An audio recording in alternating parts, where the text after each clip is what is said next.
I hope you're doing well and welcome to another episode of the All Words Are Free podcast. So today I'd like to talk about a topic that's been kind of in the workings for a while. This is one of the first ideas I had for an episode, like way back when I first started in my original notebook. I had a notebook for everything, and sadly I've transitioned to online just because, like, when you're researching, it's just kind of much more efficient to copy and paste things into an overall scripted-esque document, especially now I'm recording videos. It just makes it smoother. But this is an idea that I had for quite a while, especially so one of the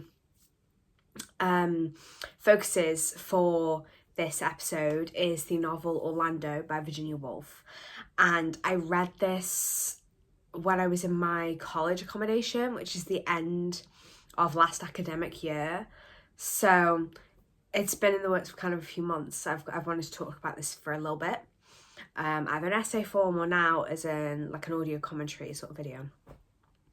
So without further ado, the topic for today's video is gender identity in classical literature, and also how this translates into real life, and then also the lives of the authors. And as I've already mentioned, I'm going to be talking about Orlando by Virginia Woolf, but I'm also going to be talking about Little Women by Louisa May Alcott as well. So throughout this video, I'm going to be using like different terms regarding gender, and I just want to like preface the entire thing by saying that if I use any like incorrect terminology or inappropriate terminology for the context, please let me know. I'm always wanting to learn, open to learning where I've gone wrong, but also I will be using inclusive language as much as possible, but sometimes this is not possible due to like the flow of the video or for understanding.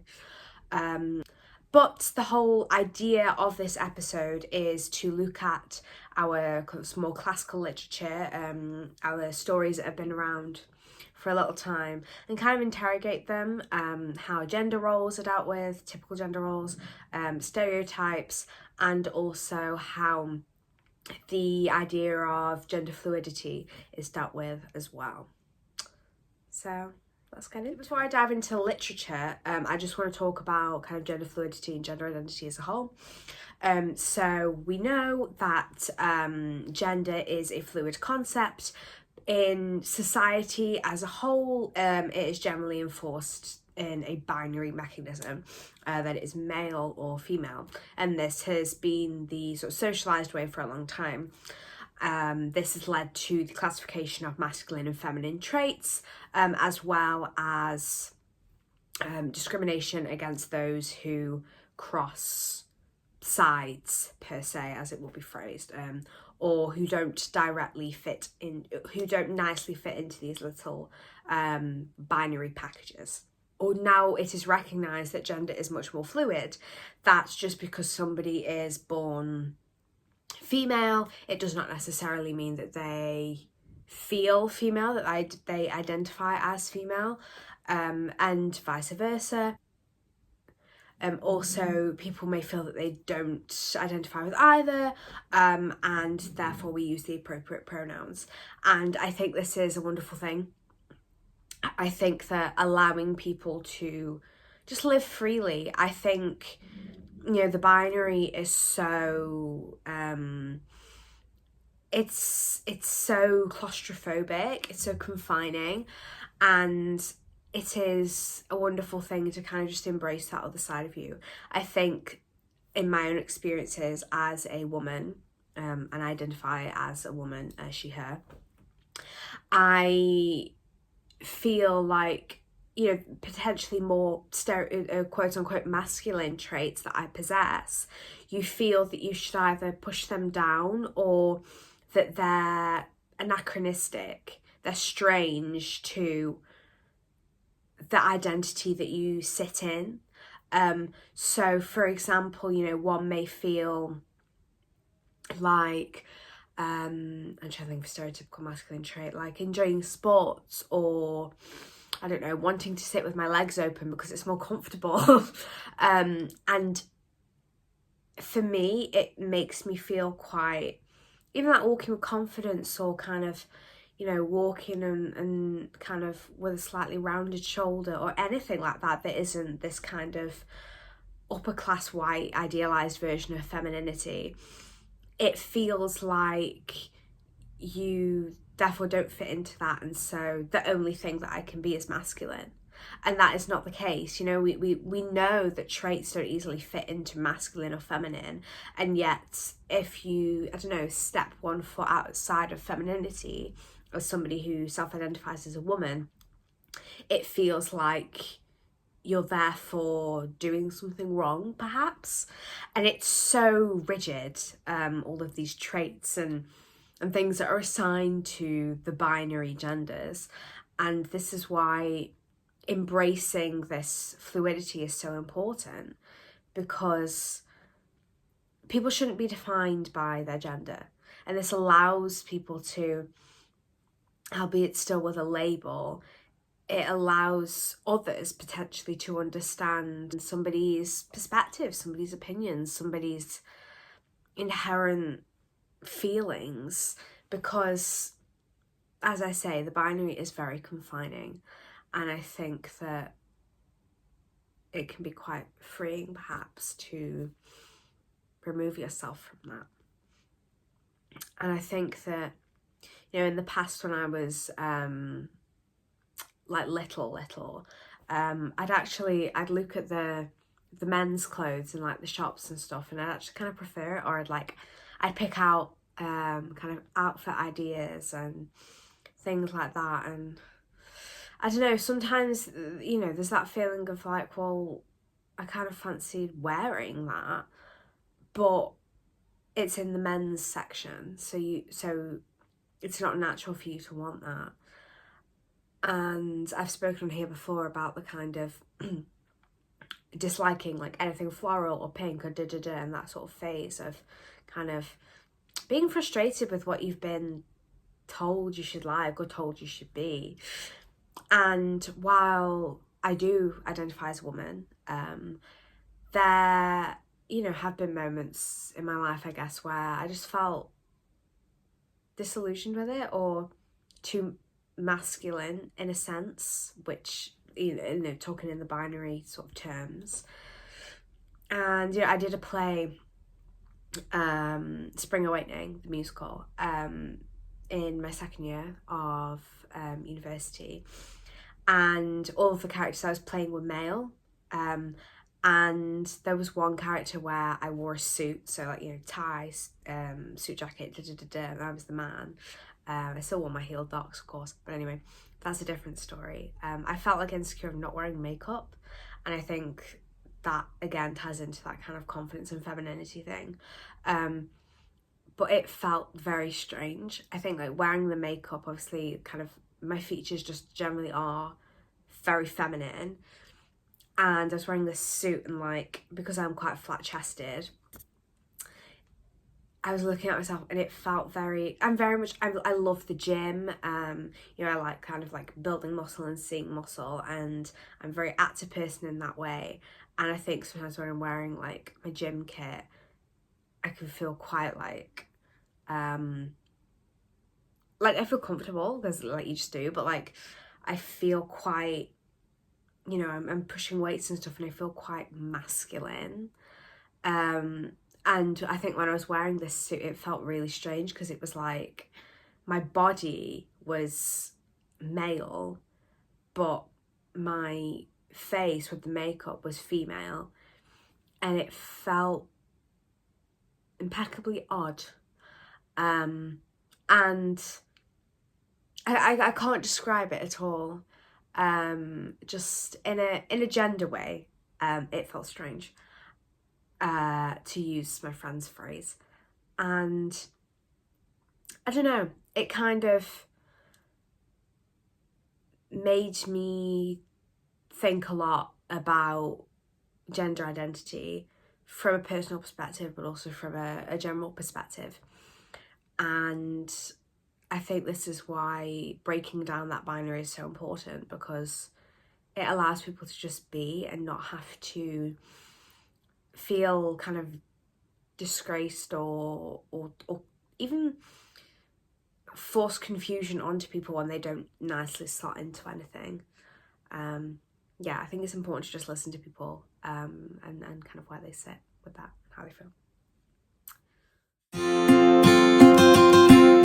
So now delving into the literature perspective, I think it's quite enlightening when you read classical literature, which is my favourite, but the sort of topics that are discussed. You know, a lot of the time you see things that are quite forward thinking, and then obviously you see things that are not the ways of thinking anymore.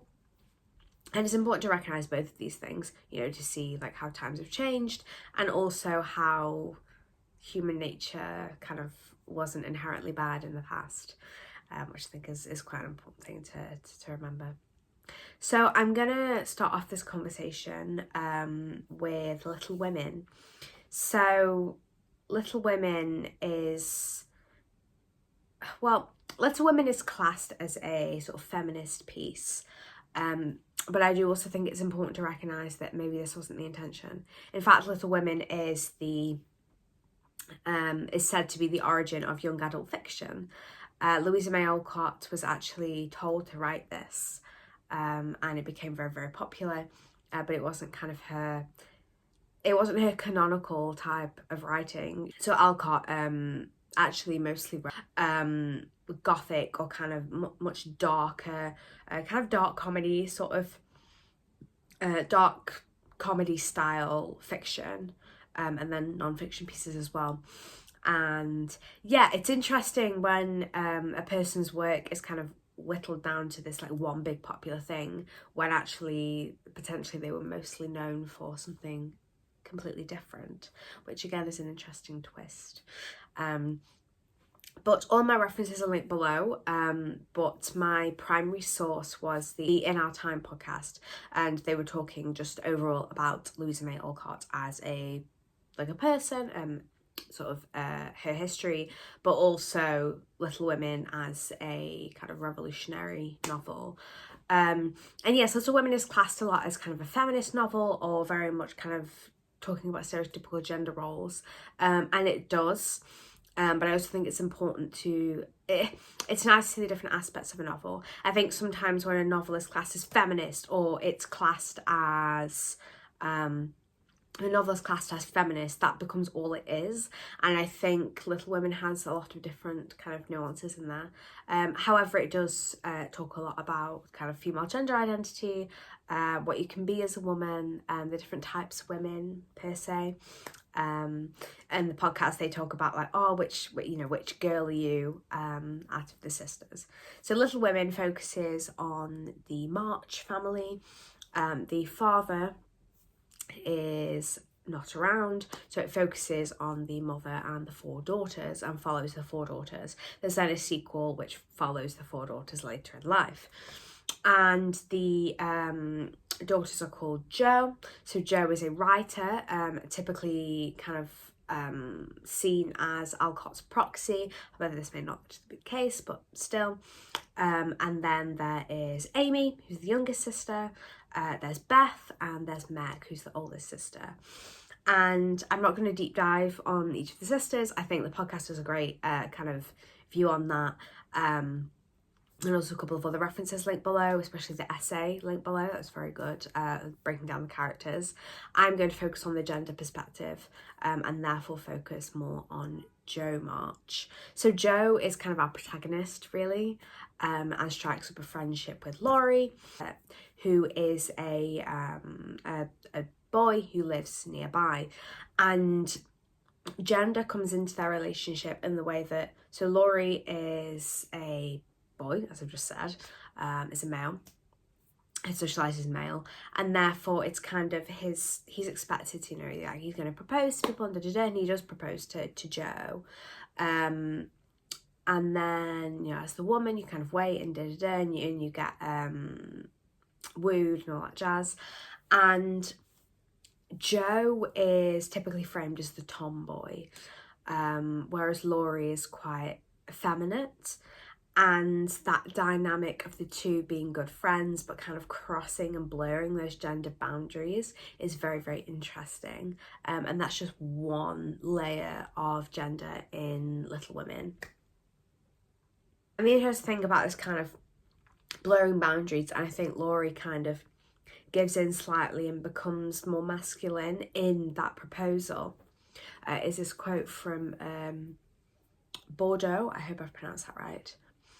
People's need to belong to a group fosters a tendency to follow the rules society establishes without questioning their power and their function. And it's important, it's an interesting consideration. And it does, you know, people inherently want to be accepted. They don't want to be the odd one out. And to do that, you conform. And interestingly enough, so there has been a few film adaptations of Little Women. And in the essay, they kind of talk about the idea of Hollywood or Hollywoodifying things. And for example, focusing on the most recent version with Saoirse Ronan and Timothée Chalamet in the roles of Joe March and Laurie. I can't remember his last name. I feel awful. Timothée Chalamet is kind of, to use the kind of trope and whatever, he's like the soft boy. And Saoirse Ronan is kind of known for being a bit more, you know, ladybug and things like that. So kind of a bit more subversive and confident, you know, whatever. And so the casting choice is very interesting, very much playing on that kind of gender blurred dynamic between the two. But also, I think it's worth noting that Jo is therefore given authority through the fact that she acts in a more masculine way and presents in a more masculine way, whereas Laurie is shown to be almost inept due to his kind of femininity. And so again, it's still, while the sexes of the characters have been switched, it still reinforces that stereotypical trope of feminine is weaker and masculine is stronger. And again, it's by breaking the binary that has been assigned to these emotions and ways of being and ways of acting and behaviours that then confers kind of inclusion and helps to lead to gender equality, basically. Yeah. It's touched on in this essay too, that by being this tomboy, by being outspoken, Jo is not conforming to femininity, but within this is a classical trope. The strong woman is always slightly masculine, whether in films or whether in novels, and it's not classical gender roles, but rather classical subversion. They're kind of not like the other girl's girl. That's kind of Jo. There's an interesting quote that kind of relates to this. Considering that femininity and masculinity are two opposing notions, and that femininity is regarded to be all that masculinity is not, she opts for masculinity. Jo opts for masculinity. And this is the only way she has to achieve her purposes in a masculinist society. I think that's very much collating what I've just kind of been saying. And yeah, this discussion and the idea of kind of, I suppose it's almost feminine power boxed up in a trope and the binary and with masculinity. Feminine power can't be shown on screen or in novels without that woman having masculine traits. And it's not necessarily the fault of the author. You know, it can obviously socialization, but also the only way canonically and that has been accepted to make a woman powerful is by making her masculine, but also to make a woman real, to make a female character in a book real, she must have an array of traits, which includes all of those that have been classified as both masculine and feminine. I think Little Women as a book is wonderful, and I really enjoyed it. I think it teaches you a lot. I think especially as a young woman or a young girl, it teaches one a lot about what you can be and what you can strive for. You know, each of the sisters represents a different form of femininity. As the essayist says, Jo shows the masculine side of females, or the side that one should be able to access. I think Jo is an important character to kind of show that just because you're a woman doesn't mean that you can't do these classically masculine things or stereotypically masculine things. And that's a very valuable lesson to learn. And then you've got Meg, who depicts the kind of concept of maternity. She's the older sister, she gets married. And kind of through the sisters, it shows you that, yes, they're all kind of classified into their little stereotypes, but it shows you the array of what a woman can be and what a growing woman can be, because they're all children to begin with. Or, you know, very young. And I think it gives everyone somebody to identify with, allows girls not to feel lost, to realise that they don't have to be one particular way. And Amy symbolises beauty, and Beth represents the angel of the house, which is a problematic concept in itself. It's noticeable that obviously 3 out of the 4 are kind of stereotypically feminine. However, it doesn't necessarily mean that they're not confident or outspoken. You know, Amy symbolises beauty, but I think that that's reductionist. I think that Amy symbolises growth. I think that, you know, she starts off very naive. She's cruel almost. I mean, she's a child, but she's quite cruel. And then she grows into, there was another article I read. So classically, Jo is seen as the kind of feminist character, but where actually Amy is the ultimate feminist character, that she grows, she states what she wants, she states the truth of things. And I think that that's just as precious as somebody who's very outwardly confident. It's a special kind of lesson to learn, that you can be both beautiful and smart, or outgoing and active, and also want to sit with a cup of tea and knit, you know, to use a really, really rubbish example. Yeah, this kind of pulls me into the question of Alcott's own gender identity. So there's been a lot of discourse about this, and to begin with, I do think that this is very complex, and I also think that it's inappropriate to talk about somebody's gender identity when they can't give their own, when they can't talk for themselves. I think placing our thoughts on someone's gender onto them is not our job, and nor entirely respectful. Any investigation of this sort is liable to inconclusivity, of course. And at the time of Alcott's writing, the definition of gender was not as it is today.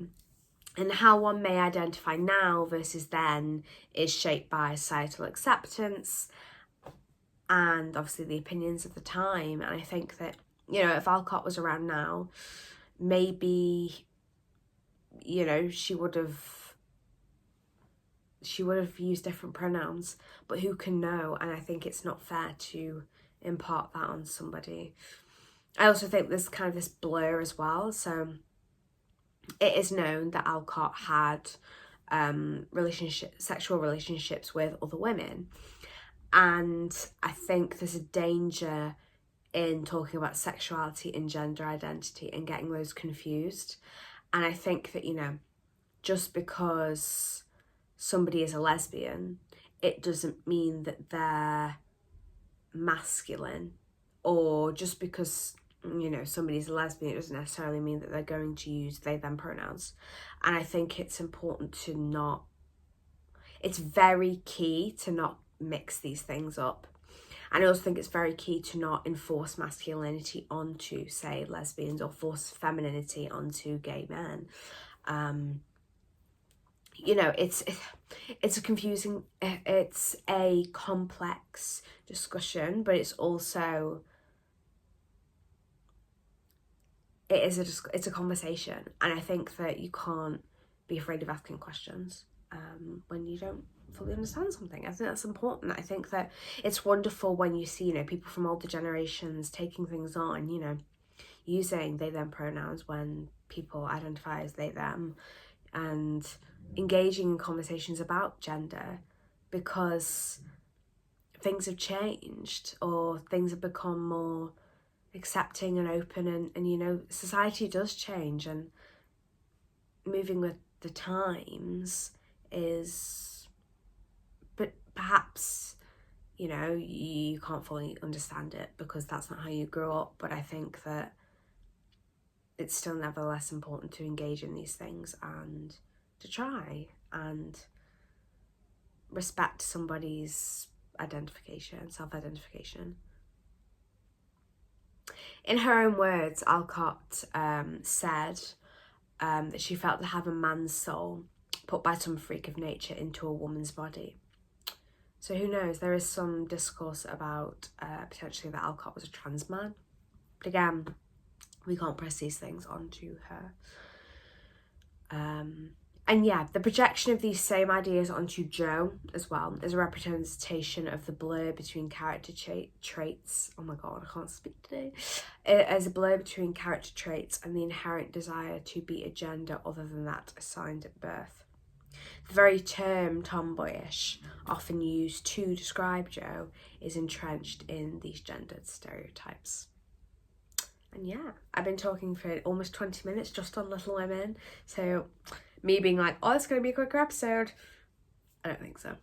But yeah, I hope that was clear. I feel like I went a little bit around in circles. But yeah, I just think it's important. And I've said that a lot, but it's true. So now I'm going to chat a little bit about Orlando. I feel like my camera quality is like completely died. Oh no. Yes, I'm going to chat a little bit about Orlando. Let's start with a quote. Orlando had become a woman. There is no denying it. But in every other respect, Orlando remained precisely as he had been.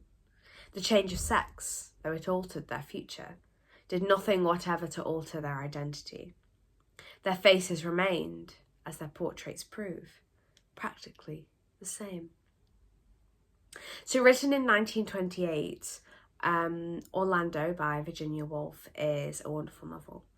I would massively recommend this novel. I think it's a wonderful read, and I think it is a wonderful example of gender fluidity, and also a wonderful example of gender fluidity.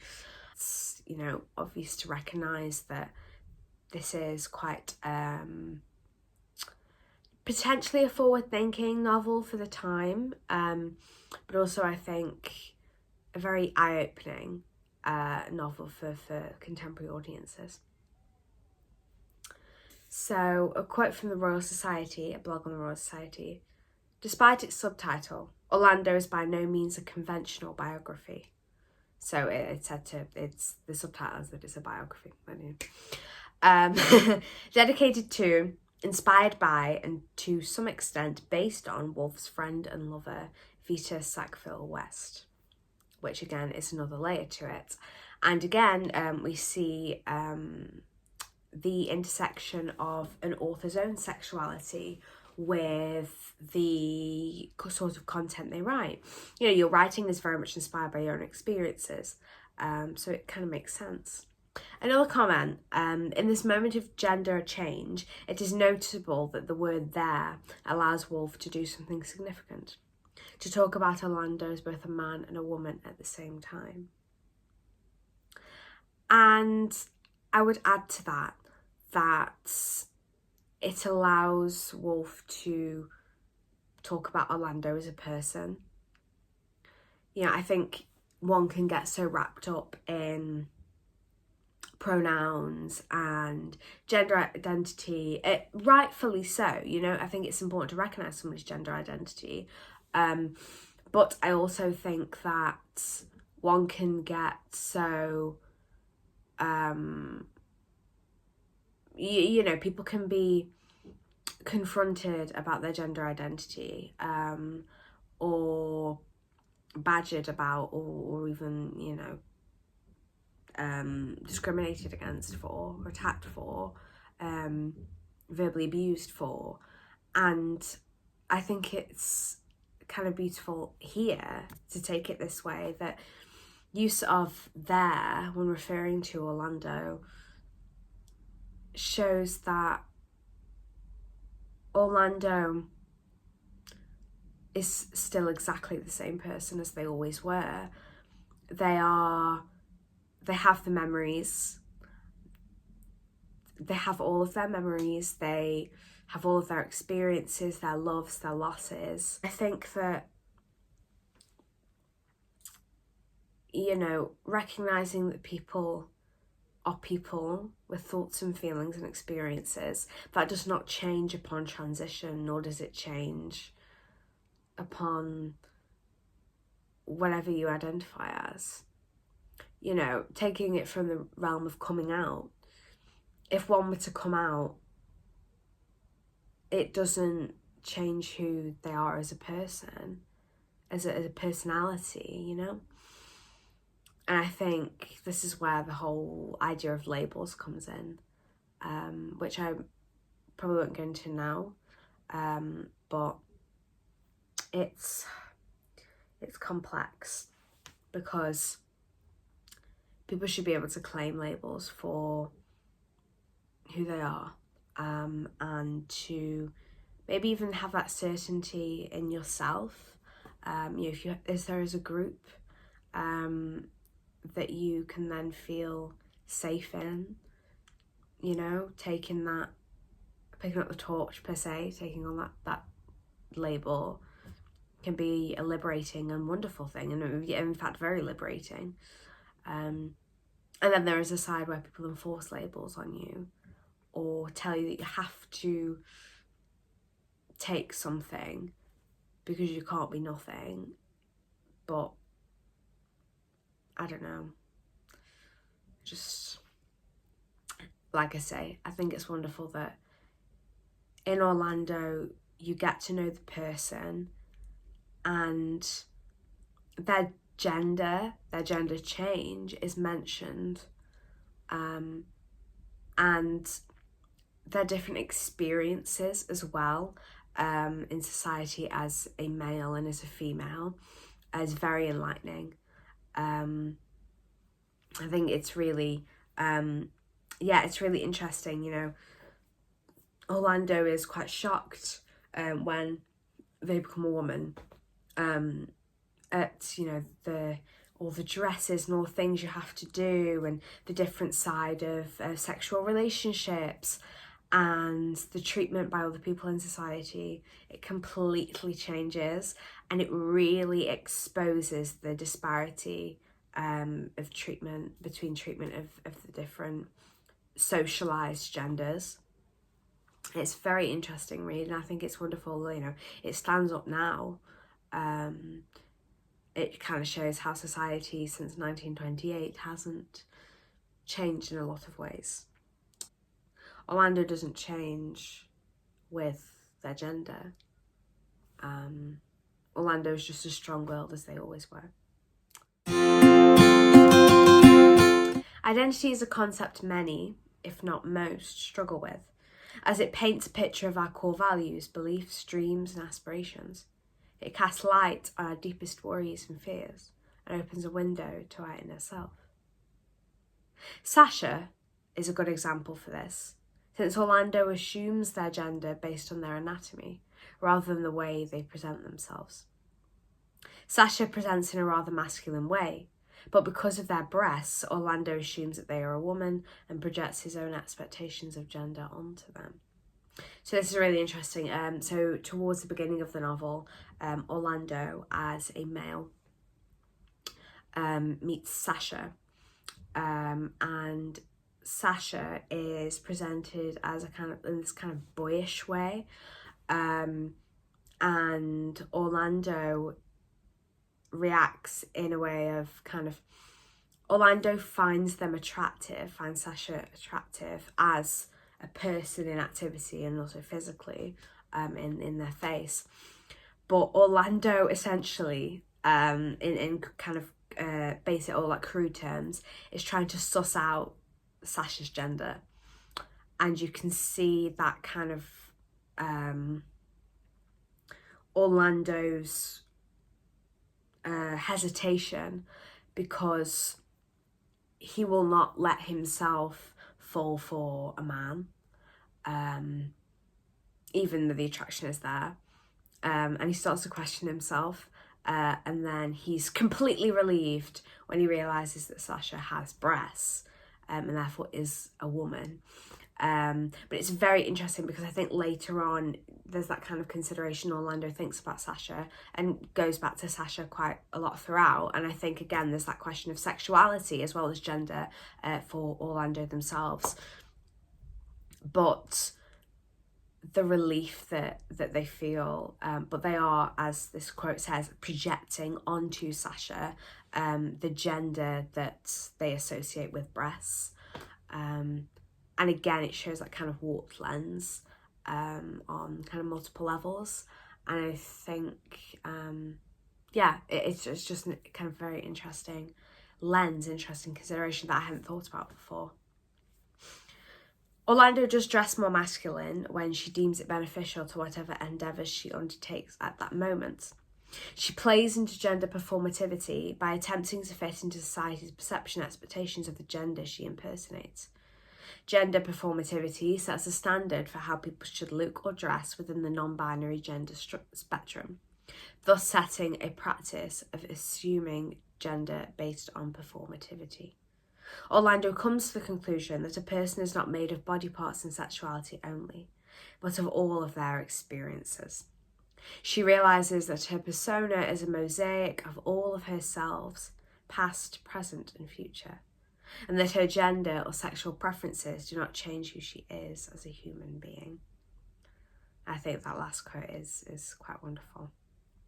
And yeah, this was found on Medium, which is a writing platform which I'm actually looking into, but more to come on that. But yeah, I think, like I've kind of said, when Orlando becomes a woman, she wears dresses and she plays into that because that's what, she's lived as a man for X number of years and therefore has been socialised as male and socialised in that dominant position. And then they are now placed into the position of a woman, and they therefore pick out the sort of stereotypical things that a woman would wear, but they also play with wearing more masculine things, and they do present as masculine sometimes, and they have a female lover, and present as very masculine. And you can see that Orlando is kind of hopping between the two sort of sets of stages of the binary, to then perhaps ultimately come to the conclusion that they are just how they are, and that's kind of how it is, and do you want to deal with it or not? But yeah, I think it's a beautiful exploration of gender and of discovering one's own gender. Also trying things out. I think, obviously it's an extreme example in Orlando. They're very mystical, and they literally live for hundreds of years. But I think it kind of, from a more modern lens, it paints that image of, playing with gender, seeing where you fit, seeing where you feel comfortable. One day you may feel very feminine, and then the next day you feel quite masculine, or is at least told to you as feminine and masculine. Maybe one day you kind of don't really feel either way. And I think that it's good to have that freedom, and to be able to just explore what you want. And yeah, I would definitely recommend both of these novels for slightly different reasons. But Orlando is definitely a good partner for gender exploration. That's it. Thank you all for watching. I hope you enjoyed that. It was kind of a pit stop kind of look at Orlando and Little Women. I planned this episode about a week ago, so forgive me if I was a bit rusty. But yeah, I think it's just kind of a nice conversation to have. I do think I went around in circles a little bit as well, so please let me know. I'm very insecure. I hope these are good. But I do really enjoy recording these. Want to keep going. I also want to get out some more writing stuff as well. I briefly mentioned Medium. So Medium is another writing platform. And I'm going to start putting things on there as well. So as like a Substack partner, and then also I want to kind of boost my website again. So kind of get my website kind of back really up and going. So that's really exciting. I just had a bit of like a hiatus for a little bit. And yeah, I think I really appreciate your support. And please let me know if there's anything you want me to talk about. And we'll kind of see. Yeah, I think my days are taken up a lot more now with work. But you've got these kind of slightly more in-depth ones, you've got really in-depth ones. Then we've got the more surface level ones, so like maybe like a review of a book, or me reading some poetry. I really just want to keep it going, and I get quite busy, so I'm fall off the bandwagon every so often. Had a couple of days recently where I felt a bit low as well, so yay. But no, it's nice to kind of be back in the kind of exciting time where I feel excited by things, and yeah, I just want to keep it going. But I hope you all enjoyed it, and I really do appreciate the support. Please comment below, or like, or follow, restack. Yeah, I really appreciate it. But thank you so much for watching or for listening. Take care, and let's keep talking.